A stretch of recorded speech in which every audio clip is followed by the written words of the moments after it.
Hello, welcome to Netflix. I am Nate, you or you, and I just got finished watching Wonder Woman 1984. And do I have an issue with it, or two, or 40 plus? I don't know, there are a lot of freaking warts on this one, so by all means, go down in the comment section, let me know what problems I missed, because man, this thing is rife with issues. But hey, if you love this film, that's fine. Let me know why. Give me your reasons. If you guys would like to see a top 10 great things about Wonder Woman 1984, I feel like I can compile that list as well. But without further ado, here are the 10 things that I had the biggest issues with in 1984.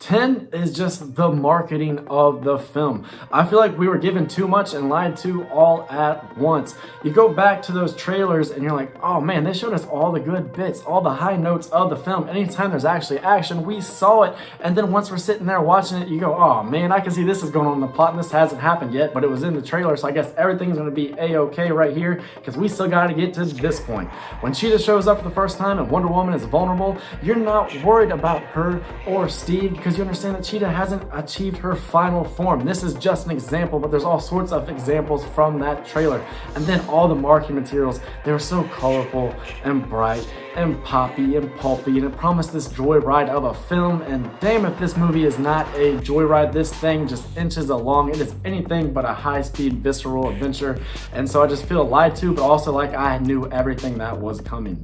9 is the way they went about bringing Steve back. Don't get me wrong, I was happy to see him back. I was very curious how they're gonna do this because it didn't really make sense to me, but I was like, hey, you caught my attention, let's see how you do it. You dropped the ball, that's how you did it. I don't understand it, it's so goofy. You mean he just comes in and he assumes the identity of a man who exists. He actually steals his face even. You know, we get to see Chris Pine, but everyone else is seeing this other guy, this guy credited as handsome guy. So that's goofy in of itself, but he's walking around in this guy's body. You know he's not returning calls, he's not going to work. So this guy is screwed when he comes back. And what does he do with that lost time? How does he explain that to anybody? What if somebody has filed a missing persons because his boys aren't hearing from him, his mom's not hearing from him, his employer isn't hearing from him? What if he's lost his job? And then Steve, while in this dude's body, had sex with Diana. What if for some reason she was carrying an STD? Now this dude's gonna come back to his life, not have any sort of like social life anymore. He's not gonna have a job and he's gonna have herpes. I just feel for the dude, and this thing, that whole plot point was just weird and goofy. Speaking of goofy, don't get me started on just everything revolving the jet. Why does a jet at the Smithsonian have fuel in it? That's not how that works. That doesn't make sense. But okay, fine. I'll go with you there. But how then is Steve, a pilot from 1917, going to just show up in 1984 and be like, I guess I'll press this button. Well, that wasn't too hard. I feel fully confident that I can get us to Egypt now. Do we have enough fuel for that? Yes, because the plot says we have to. Now, is time going to pass accordingly? Are we going to go through time zones? No, because that would kind of make it inconvenient for the plot. So we're not going to do that. Now, when we go to leave Egypt and come back home, are we going to get fuel then? No, doesn't matter, because this thing is powered by magic, apparently. Does turning a plane invisible make it radar proof? I kind of doubt it, but hey, maybe I'll go along with that. But again, Steve, the dude from 1917, the man who sacrificed himself, the guy that was exploded while flying a plane, doesn't feel any sort of second thought about looking at a fireworks show and just turning this jet and going right through it. What? Number 7, we'll call time management, or lack thereof. That is right, the pacing for this movie, horrendous. Like I said, we were promised this gleeful joyride of a film with all this color, and instead this thing slogs on. It is like 2.5 hours, and man, do you feel it. It felt like 3 hours to me. I was looking around the room, people are kind of going like this, my dad's asleep in the chair, people are going on to go and get snacks because they need to do something to stay in it, to stay awake. You shouldn't have that with a Wonder Woman film. You look back at that intellectual property, it's goofy, it's campy, it's out there, it's fantastical. So how do you make that dull? I don't know, but they did that. A lot of the reason for that dullness is the lack of action. In the first 100 minutes, I think we see her in the Wonder Woman attire maybe twice. I mean, it was so bad that my mom, guys, if anybody's gonna be able to go along with just building this romantic relationship and having all this like budding character development stuff, you think it would be her. And since she was like, punch somebody, please, can you maybe throw a kick? anything. Give us something. This is supposed to be a superhero movie. Let's go for it. Let's get it going. But man, does this thing take its time to get going. And then I would tell you that when the action does happen, you already saw it in the trailer, and it's just not all that great. It's not terrible, but I look back at, like, say, Birds of Prey and the Fantabulous Emancipation of Harley Quinn, or whatever the hell the title of that movie is. That movie, you know, it was slighted by a lot of people, but you can't take away that it had fantastic action. The guys behind John Wick did the action on that film. They choreographed all the fight scenes and the violence, and it really came through and provided entertainment. Not really the case here. It's really a lot of more of the same from the first film as far as the way that she fought and all that, which, okay, good. Consistency, but also not a whole lot of new, invigorating, entertaining stuff. At number 5, I would just like to gripe about Cheetah. That trailer. When I did my trailer reaction, I was like, uh-oh. Guys, how do we feel about this CGI? I think it looks bad, and a lot of you were not happy with me, but I'm standing by it. I watched the movie, didn't think it looked good, and I gotta tell you, I don't think the people behind the film thought it looked good. I think that's why it's basked in darkness, because they're like, oh, we do not have the budget to make a cat lady. And so they hit her in darkness, and it doesn't look that good. It's not the payoff that you want after they sit here and make you watch all this stuff. They try to develop this character, they give her so much freaking time on the screen, and then you get this. It just didn't work. But then the actual character herself, even as a human being, how many times are we gonna do this now? Because we've seen this done with Jim Carrey as the Riddler. We saw it done with Catwoman in the Tim Burton film. We saw it done with Jamie Foxx in that Spider-Man movie. And you could argue that all those were just as strong, if not stronger, than here. At number 4, let's talk about Wonder Woman's weaponry.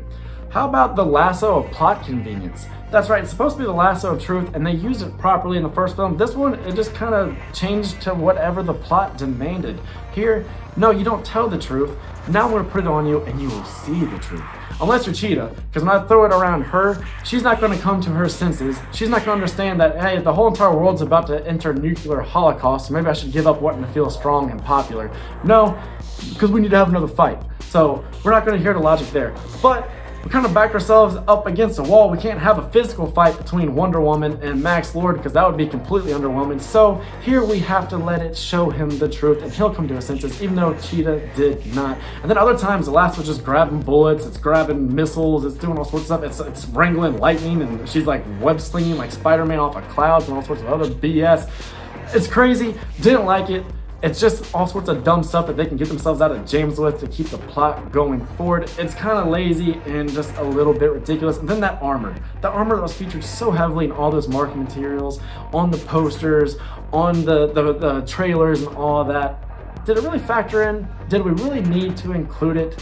Because I don't know, you have all this stuff, you have her explaining to Steve the origins of this armor, you have her donning it, and it's all this, it kind of barely factored in. I feel like we could have had that fight go down, or we could have kind of moved some things around with the plot to where she didn't need it, because it didn't really matter in the end. Seems like just a good way to sell toys to kids, and yeah, shame on you for that. At number 3, I'm gonna say the out. It comes way too easy. I'm talking about the way they resolved the conflict here. Basically, just everyone renounces their wish. Pardon me, everybody. We saw how hard it was for Cheetah to do that, even though she had a lasso of truth around her. Now you're gonna tell me everybody's gonna suddenly just give up the thing they wished for? I doubt it. And it's all this buildup. Like I said, the movie goes on for forever. So we go through all this just to get to the point where the bad guy can be like, I changed my mind. That's so underwhelming. It's pretty lazy. It did not do the trick for me. It left me underwhelmed and kind of mad, to be frank. Number 2 is just the logic of the stone itself. Okay, Max Lord does not want to be the stone anymore. He doesn't want to grant your wish. He doesn't want his power and all that good stuff. Cool. Where's the stone now? How do we stop this from happening again? Does Wonder Woman know the whereabouts of the stone? What would happen if a galactic big bad, say like Thanos from the Marvel universe, were to show up and be like, I don't have Infinity Stones, but hey, I got this wishing stone, and I'm going to use this. I feel like at the end of the day, we're right back where we started at the beginning of the film. And then the logic of the stone itself. We talked about some of the wishes beforehand. We saw one guy wanted to be king. Well, what if other people who lived in the same area as him, they wanted to be president or ruler or king or queen? How does that work? You're gonna have a lot of people who have the same wish or contradictory wishes. And I understand that they kind of gave us that, and that's why you had people sending up all sorts of nukes and stuff like that. But what happens when 2 people want to be king? Do the people under these two, do they have any say in them being king, or does their free will get bent to the stone? Because then it kind of contradicts that they're getting their wish anyway, because they're making a wish in the present day where they don't have a king. Now they do have a king. You see what I'm saying? You look at it, it really doesn't make sense, this wishing stone. And my biggest problem with Wonder Woman 1984 is, wow, did you screw up continuity? Because we've seen her in Batman vs. Superman, we've seen her in Justice League, and she wasn't flying. She wasn't zip-lining off of lightning. So how come she could do it in 1984? Also in those films, we know that she lay low for 100 years. Wasn't seen. You're gonna tell me nobody remembers the events of this film? No one's gonna remember the day that people randomly got super rich, or they killed their husband, or their kid all of a sudden became a dragon? Like, what? Think about the kind of events that would be going on this day. There wasn't a Men in Black style flash where everybody just forgot about it and then went back to normal the next day. So how come then in these future films everyone's like, yeah, no one ever heard of her since the First World War? How could that be? Even if she was just running around the DC metropolitan area like she was at the beginning of the film, even if that was all that was going on, she was just saving the day here and there, there's already a buzz about her. You just really contradicted so many things that were already set up for you. And sure, maybe the new Justice League film by Zack Snyder, it will work this in, it'll make it kind of suit continuity a little bit more, but even then you're going to have issues. And ultimately, this film, it didn't really create a new path for Wonder Woman. The story doesn't really give her any new avenues. We didn't really learn a ton more about her. I feel like this film, it happened, and so what?